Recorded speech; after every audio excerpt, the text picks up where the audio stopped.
What classifies as art? Today we're going to learn about what classifies as art. See, the thing is, everyone has a different opinion on what constitutes art and what doesn't. I was watching the Deadpool last night. You know what Dirty Harry has to say about opinions? Opinions are like assholes. Everybody has one. Yeah, well, I suppose there's some wisdom in that. But perhaps we'd do best to focus on what the professionals think. So let's take a look at the history of the definition of art. The word art comes from the Latin word ars, meaning skill or craft.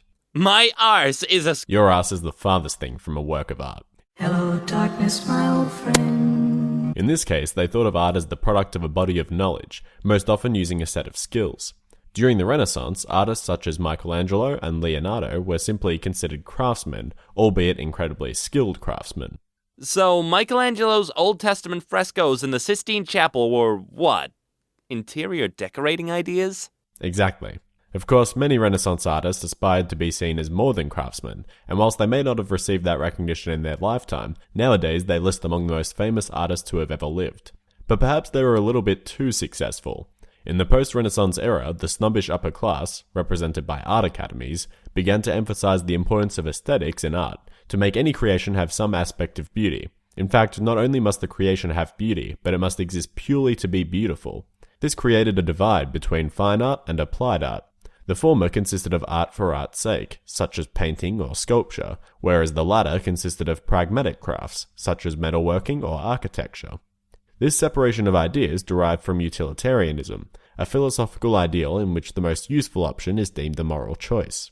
So, as an example, I would be considered fine art, as in, Damn, he is fun! Yeah, you would be fine art, as in completely useless. well played. Go on. You were talking about philosophy or some shit? Thank you. Essentially, the art world stagnated for a while, with painters attempting to create more and more realistic images and more beautiful artwork.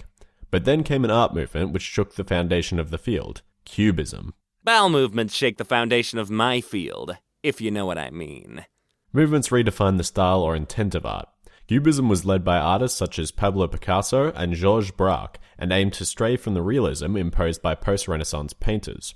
Cubism is often thought of as the beginning of modern art, escaping from objectivity into subjectivity, and spawning movements such as surrealism, futurism, and constructivism. Whoa, hold up. Picasso? You mean that dickhead who painted weirdly shaped faces? That's right, Picasso is one of the most influential artists in history, and your skepticism is a good example of why defining art starts to get difficult. Following World War II, Paris lost its reputation as the capital of art, being replaced by New York. Everyday items were promoted to the status of art to undermine the previous generation's obsession with aesthetics. Pop art and abstract expressionism came to the fore, led by artists such as Andy Warhol with his paintings of Campbell's soup. Okay, stop. Now I know you're fucking with me. No, really, he's famous for soup. But don't worry, I'll be talking more about him later. The shift to New York also created new types of art to invigorate urban environments, such as installation, video, performance, and graffiti. In more recent times, we've seen the emergence of postmodernism, a style of art in which art is further brought down to earth and made informal, usually making use of advances in technology. A key aspect of the postmodern art experience is the meaning behind each work, using the art as a vector by which a message, for example, social criticism, philosophical point of view, etc., is delivered. Even more variation in subjectivity is created, since we now have the viewer's interpretation of the work of art to consider. This is just getting out of hand. Can't we just go back to painting mountains and trees and happy little clouds like good old Bob Ross? Afraid not. Fine. So what comes after postmodernism? Well, technically we're still in the postmodernist phase, though some critics might call this the post-postmodern era. Come on, now we're just splitting hairs. The issue is that we won't have a precise definition of what this era is until future generations term it as such. Avant-garde art is denoted similarly, being defined as art that is ahead of its time. Of course, who judges this is vague at best, usually art critics, and the term avant-garde should be used cautiously and retroactively. Okay, yeah, so apparently anything can be art, but just because it's art doesn't mean it's good art. I don't care what art critics are trying to tell me, putting fucking pubic hair on a wall is not good fucking art! Please, continue. Of course, you're perfectly entitled to your opinion, but personally, I think good art is art which achieves what it sets out to do, For fine art, that might mean conveying its message clearly, or being aesthetically pleasing. Or making a shit ton of money. Well, yeah, like Jeff Koons' giant balloon dog sculpture that sold for $58.4 million US. Want to take a guess at the hidden message behind it? Maybe some sort of ironic statement about art? Nope, the answer is, there is no meaning.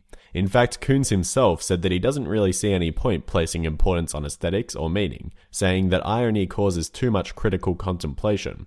And you're going to love this. Some critics think he's a pioneer for having these views.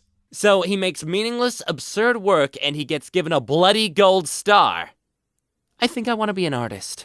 Well, there's a little bit more to it than that, but to understand it, we'll need to appreciate the importance of context. See, an artist's time and place are a huge determining factor in the appreciation of their work. If we go back to the Renaissance, then we'd see that the power of the church was a huge determining factor in the subject matter of their work. But as the church's power dwindled and prosperity spread throughout Italy, art began to depart from religious imagery. My OG Leonardo da Vinci started repping the ancient Greek idea of humanism. You're the worst. Anyway, humanism emphasized the worth of the individual rather than the secular dogma of organized religion. The Mona Lisa by Da Vinci is a perfect example of this concept, putting the subject of the piece front and center. Or, if you prefer, The Birth of Venus by Sandro Botticelli. The naked chick in the clamshell? I think I'm starting to like art. What a surprise. But as time moved on, artists shifted their focus. Many a movement came and went, until eventually, in the early 21st century, a movement known as Dada emerged. Dada was anti-art. It sought to strip away at the ruling establishment that had allowed the events of World War I to transpire. It achieved this through biting satire. Marcel Duchamp is perhaps the most famous Dadaist, producing The Fountain, a urinal which he signed, as one of his key works of art. So basically just a big middle finger to the art society? Pretty much, and he has plenty more where that came from. His piece LHOOQ was a mockery of the Mona Lisa, in which a mustache and goatee are drawn on the face. Cool idea, actually.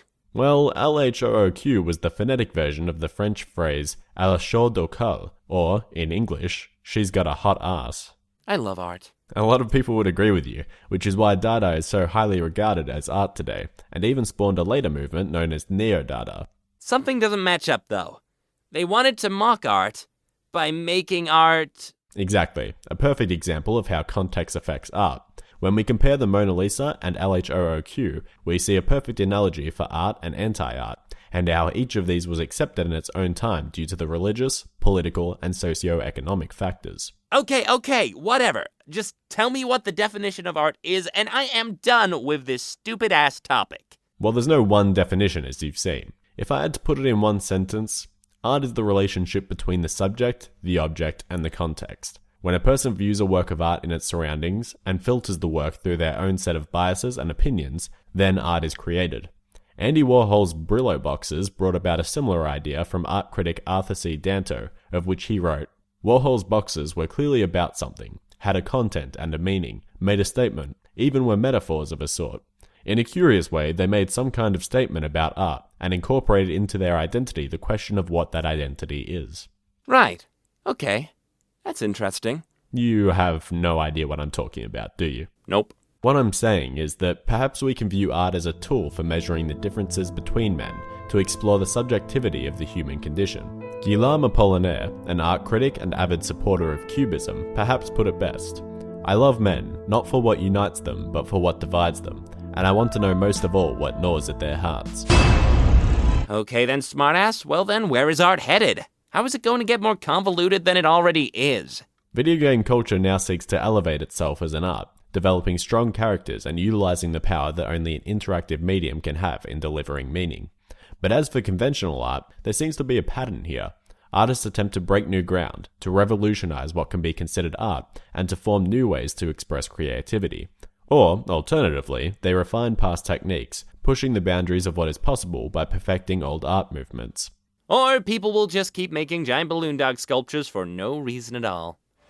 Follow Culture Crush on social media!